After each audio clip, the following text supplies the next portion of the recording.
Now, one of the questions that came in is, this SOD stuff is pretty overwhelming in how you look at it and how many violations you're going to find across the thousands of users. So it's kind of this, I need to start looking at my where do I really have concerns, and where can I start attacking this model and on the policies that are critical to me and the people that might have violations of those policies, because you're going to find a lot of violations. So what we've done now is we've taken what you've seen here, the SOD reporting, and we've taken our modeling applications, which we really haven't gone into at all, and we've taken the activity monitor, the listening data, and we married them. I thought, we can really probably help people figure out how do they resolve these policies. So you kind of saw the grid that Dave gave you in Excel. That at least gives you a high-level overview of every user, every policy, where do I have violations. Now, are some of those critical or not critical? You don't really know, but at least you know, boy, I see I have an X on policy 57 for almost every user. I better figure out what's going on with policy 57, right? Well, we took that one step further. It's called Advanced SOD here, or we refer to it as SOD Remediation on our website. So I'm not going to go through too much here, but I'll give you a feel for what this does. I have the option of pulling in my listener activity. So maybe people are changing rules. Maybe you fixed some security. So somebody had access to a form they used 2 months ago, but they don't have access to it now. I want to pull data from my activity in the last 2 weeks if I've made a bunch of changes to see, do I have problems now? So we allow you to control how much activity do you want to pull into this model. I'm just going to go ahead and pull last 60 days. And I'm going to say, which profile do I want? And we're going to give you a grid here, which gives you a little bit more information. And I'm going to focus down, let me just go ahead, for instance, I'm going to go to payables here. We'll isolate this down a little bit. So we have all the users in the system and all the AP policies. Now, I got problems here. So what I see here is that a green box tells me that there's a violation to that policy for that user, but they have not used any forms on either side of that AND equation. So probably low risk. So they have access to those forms, but they don't use them. I actually went back to, let me show you all again. You'll see some blank cells here. So where you see all these blanks, that means there's no violation. So Lawson or H. Rogers do not violate rules 24, 25, 26. You can right click on these and see what these are. So there's no violation here for those, but the green ones are violations. Okay, I need to fix those. The yellow tells you they're in violation and they've used at least one form, and it has to be, again, more than inquiry mode. If they're inquiry, we don't care. They've used at least one form on one side of that equation. If it's red, I can scroll out to the right. If it's red, there's a red. This person has actually used forms on both sides of the equation. So the red ones may be where you want to focus, right? That might be a good place to start. And so what I'm going to do here is I'm just going to go back to payables. And I see I have a red one. I'm going to click on the red one for Lawson here, and it's going to take me into a new screen. So now I get all the users that were impacted by this. I see Lawson is red. I see the access the Lawson user has to these forms, and I see how many times they've actually used this. So from here, I actually can drill now in our listener reporting data and say, okay, I see they used that form. When did they use it? How did they use it? What was the key to the record? All right, it was a basic invoice. I did a change on invoice 118. Right? So I know that user is actually doing something there, and they've done it recently. Well, and this is only restricted to my last 60 days. So I can actually see where my hits are here, right? And I see P150, they get access two different ways. And again, I can drill to it and say, when were they in there? We'll pass the filters through our reporting. I can see cash requirements was done, and what is this, today, right? It's out here somewhere. There it is, 6/23. So now I get a little better idea here. If I click on this grid up to the left of the 153, that'll paint me a tighter grid now with the actual forms that I'm looking at.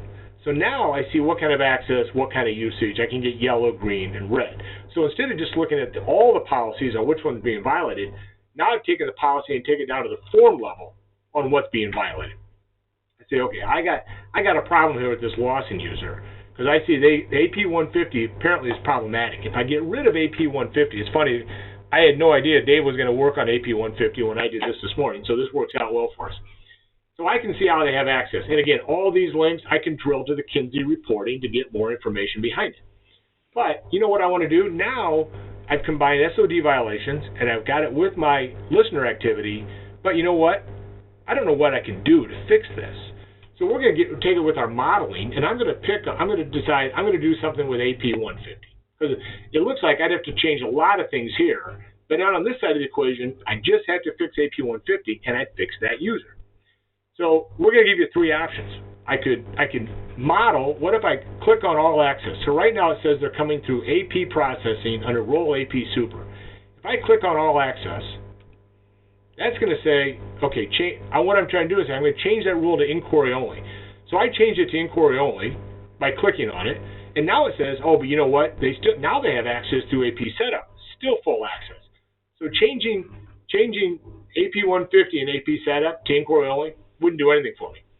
But if I click on all access, now what I'm saying is, okay, now also change AP 150 to inquiry only in the AP processing. But all of a sudden now I've impacted every user. So if I were to go out and change AP 150 to inquiry only in both those security classes, every user has access to AP 150 is impacted by that change. May not want to make it, may want to figure out another way to do this. So I'm going to delete those changes. But what if I went out and I deleted AP processing from that role? All right, well, guess what? Lawson user still has access to it to AP setup. So what if I deleted AP setup from the HR director role? Okay, I could do that, but now what happens is that these 4 users that had access to it through HR director, I just took it out. Now I'm not just impacting Lawson, I've now affected 4 users. Right? Maybe that's not the way to do it. Right? So the other option we say is, well, what if I just got rid of AR Super from Lawson? Who's impacted? Oh, okay. If I do that, they'll get HR Director, but let me also take HR Director off.